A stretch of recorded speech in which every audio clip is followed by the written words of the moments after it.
14% 쓰시는 두 분은 별로 이렇게 혹하지 않아요? 그치, 또 너무 이전 세대 사시는 분들이 바꾸기에는 아직 할부도 못 갚았고 아직도 그런 문제들이 있을 수 있어요.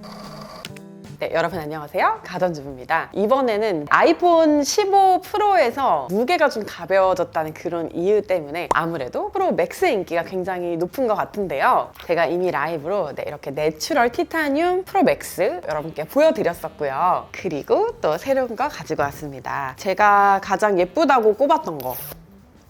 얍! 짠! 짠!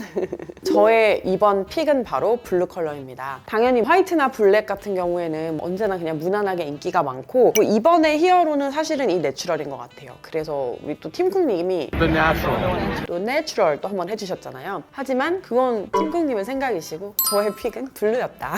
원래 좀 블루 계열을 그렇게 좋아하진 않는데 이번에는 이게 그냥 유독 되게 끌리더라고요. 14 프로의 보라색이랑 뭔가 살짝 느낌 비슷한 것 같고 또 옛날에 12의 퍼시픽 블루 있었던 것 같은데 그거랑도 좀 색깔이 뭔가 비슷한 것 같고 몰라, 그래서 그냥 세트로 네일도 컬러 맞춰서 해봤어요. 저 괜찮죠? 구성품은 라이트닝 이제 버렸으니까 C2C 케이블 들어있고 설마 여기 또 스티커가 또 남색이 있으면 굉장히 감동일 텐데 흰색입니다. 내추럴에서도 그냥 흰색이었어요. 이 티타늄이라는 재질이 처음 들어간 거니까 이거를 좀 이야기를 해볼까 해요. 발열 이슈가 있을 때 애플에서 분명히 말한 건 티타늄 때문에 그런 건 아니다. iOS의 문제이다. 이렇게 이야기를 했었고요. 그 부분이 iOS 업데이트로 좀 해소가 된 것 같습니다. iOS 최신 버전으로 업데이트를 했거든요. 원래도 카메라로 사진을 찍을 때는 발열이 좀 심한 편이잖아요. 근데 발열이 있더라고요. 아직 카메라 찍을 때 어떻게 조금 더 발열 덜 되도록 해주시면 좋을 것 같다는 생각이 들고 얼마나 이 안에서 복잡한 일들이 일어나고 있는 건지가 이 발열을 통해서 느껴졌습니다. 이 티타늄은 강하고 또 가벼운 거, 그게 장점인데요. 강도를 밀도로 나눈 것을 비강도라고 합니다. 근데 이 티타늄은 스테인리스 스틸보다 비강도가 높아요. 그래서 가벼우면서도 더 강한 것의 상징이 아닐까라는 생각이 들고요. 이게 이제 티타늄으로만 다 만들어진 게 아니라 티타늄 플러스 알루미늄이 이렇게 결합돼가지고 만든 그런 물질인 거잖아요. 여기에는 100% 재생 알루미늄이 이번에 같이 들어가는데요. 당연히 알루미늄을 쓰는 데는 이유가 있었을 거 아니에요. 뭔가 뭐 가격이 좀 저렴할 것 같기도 하고 그리고 열 분산이 티타늄보다 더 잘 되고 또 티타늄보다 더 가볍다는 장점이 있다고 해요. 이게 14 프로 맥스랑 뭐 이거랑 뭐 그렇게 크게 다를까라고 생각하실 수도 있지만 두께도 약간 얇아진 것 같고, 그러니까 두께가 얇아졌다는 건 사실은 이 지금 곡면 때문에 이 폭이 조금 내려간 거고 사실 이 두께는 비슷할 것 같고요. 이 폭은 확실히 좁아졌어요. 그러니까 아예 다른 틀에다가 만든 거 같은 느낌이 좀 들고요. 당연히 이전 14 프로 맥스랑 뭐 케이스 같은 게 호환이 되거나 하진 않습니다. 그리고 이 소재 플러스 곡면 때문에 이게 촉감이 굉장히 좋아요. 손에 착착 이렇게 감기고 그립감 정말 좋습니다. 이번에는 정말 특히 더 생폰으로 쓰고 싶다는 생각을 진짜 많이 했었거든요. 프로 맥스인데 사이즈가 그렇게 부담스럽지가 않습니다. 제 생각에 이번에 이런 어떤 그립감이라든가 무게가 괜찮기 때문에 기존에 프로맥스 부담스러워서 못 쓰시던 분들이 15 프로맥스로 가시는 경우는 좀 있을 것 같아요. 하지만 알아두셔야 될 게 제가 내추럴이랑 이거랑 계속 여러 번 만지면서 물론 둘 다 지문이 묻어요. 근데 어두운 색일수록 지문이 더 잘 묻는 건 맞습니다. 제가 일부러 막 써보고 했는데 티타늄이 까진다 그런 느낌보다는 지문이 많이 묻긴 해요. 그래서 이거는 그냥 손때 묻히는 맛으로 써주시면 괜찮을 것 같고 이 지문이나 이런 게 제거가 불가능하진 않아요. 알코올이나 이런 걸 닦지 않아도 그냥 마른 수건으로 닦고 테두리 부분은 뭐 불편하다면 면봉 같은 걸로 닦으면 이게 다 닦이긴 합니다. 그래도 내추럴은 지문이 좀 덜 묻어요. 제가 지금 회색 티를 입었잖아요. 베이지와 회색의 중간인 것 같아요. 이거는 딱 회색이라고 할 수도 없고 금빛을 좀 떨어뜨린 그레이 혹은 베이지 그레이 뭐 그 정도 색인 것 같아요. 오히려 제가 회색 옷을 입고 있어서 이게 좀 더 잘 보이는 것 같아요. 이 미드나이트도 굉장히 지문이 잘 묻어가지고 닦아도 좀 얘는 또 심지어 지문이 잘 안 지워지더라고요. 근데 얘랑 컬러 비교를 물어보신 분들 계셨는데 이런 느낌입니다. 이렇게 세트로 써도 너무 예쁘겠다. 그렇다면 내추럴은 스타일라이트 아니야? 가까이. 같이 쓴 거지. 그러니까.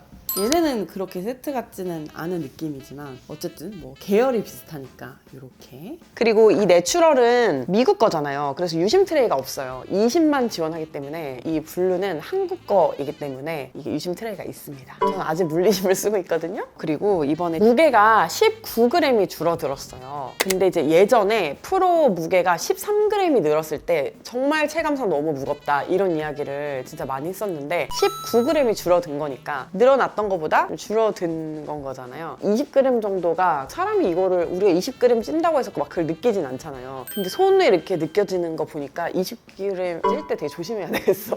이게 상당한 무게였어요. 근데 이번에 일반 라인업은 오히려 뭐 다이내믹 아일랜드도 들어가고 메인 카메라도 좋아지고 이렇게 뭔가 딱 말할 만한 변화들이 있었는데, 어떻게 보면은 이번에 프로 모델에는 뭐 소재라든가 뭐 이런 거 말고는 크게 뭐가 막 매력이 없지 않나? 라는 생각을 하실 수도 있습니다. 근데 그나마 그 중에서도 이야기를 할 수 있는 것 중에 하나가 이 동작 버튼일 것 같아요. 사실 여러분 벨소리 켜고 끄는 거는 어떻게 하세요? 저는 이 버튼 이용을 하기도 하지만 그냥 제어센터 들어가가지고 하기도 하고, 아니면은 왜 집중 모드 같은 거 켜놓으면은 벨소리가 같이 꺼지잖아요. 그렇기 때문에 무음 모드 때문에 아직도 분리 버튼이 여기 있다는 게, 홈 버튼도 없어진 판에 약간 좀 어색하다라는 생각을 한 적이 있었거든요. 근데 이번에는 저 같은 사람이 있었던 거죠, 애플 내부에도. 그래서 이걸 좀 다양하게 활용할 수 있게끔 나왔습니다. 동작 버튼을 사용하시겠습니까? 이게 나오는데요. 기본으로는 벨소리 켜고 끄는 이 무음 모드로 설정이 되어 있습니다. 이렇게 집중 모드로 바꿀 수도 있고요. 방해금지 모드 이외에도 뭐 다른 걸로도 다 설정을 할 수가 있습니다. 그리고 카메라 같은 경우에는 이렇게 사진을 찍을지, 셀피를 찍을지, 비디오를 찍을지, 인물 사진을 찍을지, 일물 사진 셀피를 찍을지, 이걸 또 여기에서 선택할 수도 있습니다. 주로 빨리 딱 찍어야 될 때는 저는 그냥 카메라인 경우가 많은 것 같아요. 그리고 다시 이거를 이렇게 누르면 촬영이 돼요.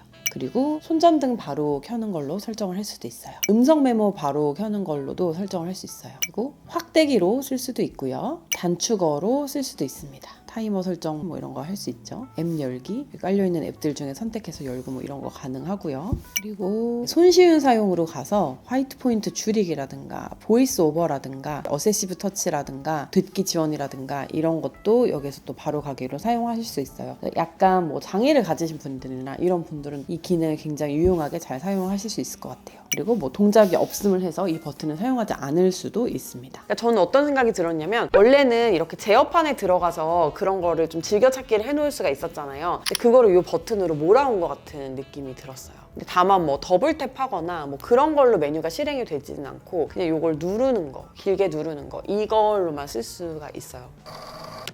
이번에 프로 라인업은 3개의 카메라가 들어갔지만 사실상 7개의 렌즈를 쓰는 것과 같다라고 키노트에서 발표를 했었습니다. 그만큼 이 줌에 따라서 여기에서 느껴지는 화각이 다르다는 건데, 그래서 이제 우와 막 이러면서 너무 기대를 했는데, 막상 제가 사진을 찍어보니까 사진을 찍을 때 0.5, 24mm, 28mm, 35mm, 48mm예요 이게.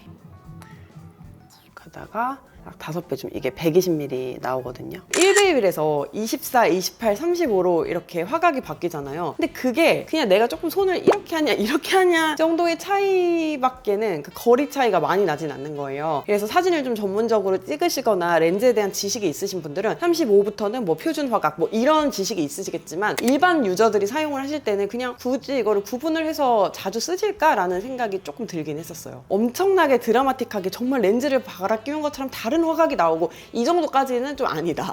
메인 카메라는 디폴트가 2400만 화소로 촬영이 됩니다. 이 2400만 화소의 사진을 만드는 방식은 1200만 화소 그리고 4800만 화소 사진을 찍어서 이 두 개를 결합을 하는 거예요. 그래서 2400만 화소의 사진을 만들어내는 겁니다. 그러니까 이전 14 프로 이런 거랑은 아예 다른 새로운 포토닉 엔진이 들어가기 때문에 그것이 가능하다고 합니다. 이 사진이 너무 크면 그냥 1200만 화소로 찍는 걸로 설정을 바꿀 수도 있습니다. 이 망원이 지금 프로랑 프로 맥스가 다른 거잖아요. 프로는 이게 70mm, 프로 맥스는 120mm의 화각을 지원을 하는 거예요. 보통 우리 렌즈 같은 거 살 때 100 정도 줌 되는 거 사면은 꽤 줌이 많이 되는 그런 렌즈인 건데 120, 그러니까 되게 멀리 있는 것도 선명하게 찍을 수가 있는 거죠. 그리고 당연히 또 이제 망원으로 가면 갈수록 손떨림이 또 굉장히 심하기 때문에 이번에는 3D 센서 시프트를 포함한 OIS 렌즈가 이 망원에 들어갔습니다. 이번에는 그냥 아예 줌 되는 것 자체가 다르니까 카메라의 끝판왕을 쓰려면 역시 프로맥스를 써야 하나? 라는 생각이 들더라고요. 제가 이거 카메라를 이렇게 찍어보니까 그 망원 카메라 5배 줌이 좋긴 하더라고요. 페인트 칠한 벽의 결, 물자국, 식물 지금 밝은 부분부터 게임기 때문에 어두워진 그림자, 그리고 먼지 디테일 이런 것까지 굉장히 사진의 퀄리티가 높다라는 느낌이 들었어요. 근데 이 부분은 조금 생각이 다르실 수도 있을 것 같은데, 망원 줌을 많이 안 쓰시는 분들 있잖아요. 아니면 아니면 딱 3배 줌 정도가 적당하고 5로 갔을 때 너무 가까워. 난 이렇게까지 당겨서 찍고 싶진 않은데 내가 조금 더 뒤로 가야 되나? 라고 하면서 오히려 좀 약간 불편함을 느끼거나 기존보다 익숙하지 않다라는 느낌을 느끼실 수는 있을 것 같아요. 그리고 시네마틱 모드가 예전에는 망원에서도 지원이 됐었는데 이번에는 메인 카메라에서만 가능합니다. 왜냐면 여태까지는 이 줌이 락이 됐었는데 이번에 이 줌 락을 풀고 메인 카메라에서 줌인 줌아웃이 되게끔 하면서 이렇게 좀 변화가 생겼어요.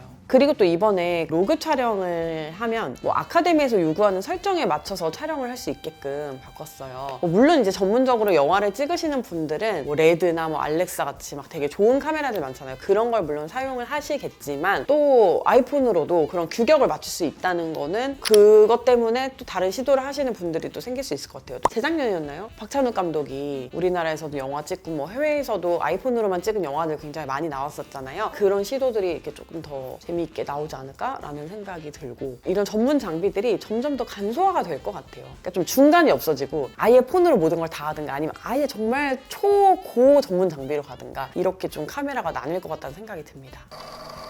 그리고 또 이게 이번에 USB-C로 바뀌었잖아요. 그래서 USB-C 3로 이게 외장하드로 연결을 하면은 프로레스로 4K 60프레임까지 이게 촬영이 가능해요. 이게 용량이 이제 워낙 크기 때문에 프로레스 4K 60프레임으로 찍으면 이게 새 폰으로 찍어도 정말 몇 분 찍을 수가 없는데 또 전문적인 촬영을 하는 환경에서는 굉장히 오래 찍어야 되잖아요. 근데 이걸 외장하드 연결해서 촬영을 할 수 있다는 거. 그게 이제 USB-C가 들어가서 케이블이 굉장히 단순해지고 편해지고 그거 이상의 또 의미가 이런 데서 있는 것 같습니다. 저는 USB-C 타입 들어가서 좋아진 게 뭐냐면은 제가 이제 차가 한 대예요. 저희 남편은 갤럭시를 씁니다. USB-C 타입 핸드폰을 쓰죠. 전 라이트닝을 썼잖아요. 그러니까 차를 주중엔 제가 쓰니까 라이트닝을 꽂고 있다가 주말에 남편이 쓰니까 USB-C로 바꿔요. 다시 제가 주중에 차를 타려고 하면 USB-C가 꽂혀 있는 거예요. 또 이거 빼고 다시 라이트닝으로 바꾸고 사람들 저 살면 해결되는 문제인데 그럴 때는 없으니까 핸드폰이 USB-C로 바뀌어서 저는 체감되는 가장 즐거움은 그거예요. 하지만 좀 슬픈 것은 서드파티 액세서리를 굉장히 많이 샀어요. 마이크라든가 카메라라든가 여기에 다는 것들 라이트닝 단자로 된 게 많은데 이제는 그런 것들을 쓸 수가 없다는 거. 그래서 옛날 폰 안 팔고 가지고 있습니다 아직. 그래서 정말 질문을 많이 받았던 게 뭐냐면 11이나 12 쓰시는 분들이 지금 이렇게 15로 많이 넘어오려고 하시는 것 같아요. 그러면은 13이나 14 쓰시는 분들도 15로 넘어가야 되냐 이거를 많이 물어보시는데 그냥 기계 좋아하고 신기술 좋아하면 넘어가는 거죠. 그래서 프로를 구매하실 분들의 구매 포인트를 한번 살펴보면은 첫 번째는 바로 가장 최신 그리고 가장 좋은 기술을 탑재한 아이폰을 쓰고 싶다라고 하면은 일반도 아니고 당연히 프로를 써야 하는 게 맞습니다. 그리고 두 번째 5배 망원줌 이거를 정말 느껴보고 싶다. 내가 사진을 좀 전문적으로 찍기 때문에 7개의 렌즈라는 말에 굉장히 혹한다 라고 하시는 분들은 이번에 선택하실 수 있을 것 같아요. 세 번째는 새로운 소재가 들어갔고 이 물성이 또 굉장히 새로운 느낌이 드는데 이런 물성을 기다려왔다라고 하시는 분들도 좀 구매가 혹하실 것 같습니다. 14 프로 쓰시는 두 분은 별로 이렇게 혹하지 않아요? 막 250 주고 저것까지는 이런 느낌인가요?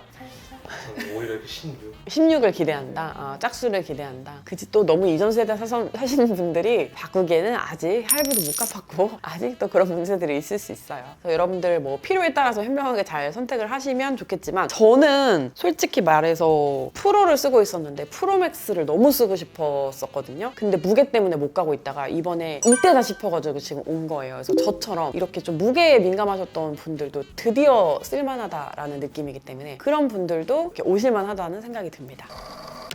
오랜만에 아이폰 구매하시는 분들 계실 테니까 음질과 화질 한번 느껴보세요.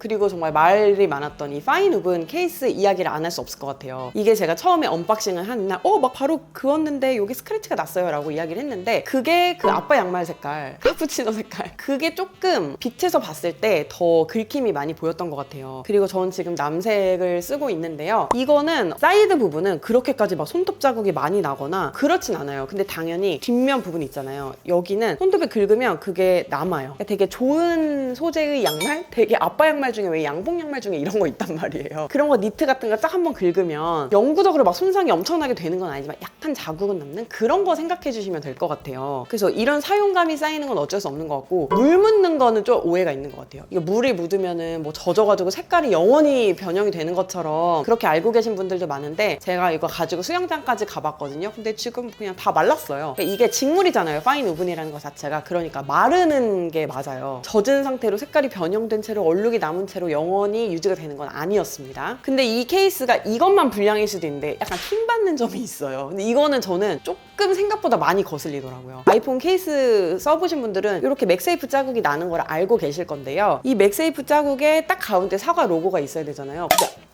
가운데가 아닌 거예요. 나는 이거 그냥 정말 딱 맞아야 되고 0.5mm만 이렇게 돼도 너무 거슬리는데, 편집하실 때 신경 써주세요. 근데 이게 정말 너무 신경 쓰이는 거예요. 근데 제가 바로 재봤어요. 진짜 약간 오른쪽으로 쏠려 있는 거예요, 이 사과가. 그래서 저는 또 소소하게 또 그런 게 거슬리더라고요. 그리고 파인 우분 케이스의 장점이라고 하면은 가벼운 거, 이게 정말 장점인 것 같고, 저는 이제 좀 아쉬운 게 뭐냐면 이 전체가 다 파인 우분이면 좋았을 텐데 테두리 쪽이랑 이 소재랑 색이 다르잖아요. 그래서 여기서 딱 끊어지는 느낌이 있어가지고, 원래 애플 정품 케이스 하면은 느껴지는 그 딱 완벽한 일체감, 그런 게 아무래도 좀 부족하다는 느낌이 들어요. 그래서 저는 다른 케이스 써야지. 네, 언박싱과 뭐 간단히 달라진 점을 소개를 해드렸습니다. 조금 더 오래 쓴 리뷰는 제가 또 추후에 전달 드리도록 할게요. 오늘 영상 여기까지입니다. 우린 또 다음 영상에서 만나요. 안녕.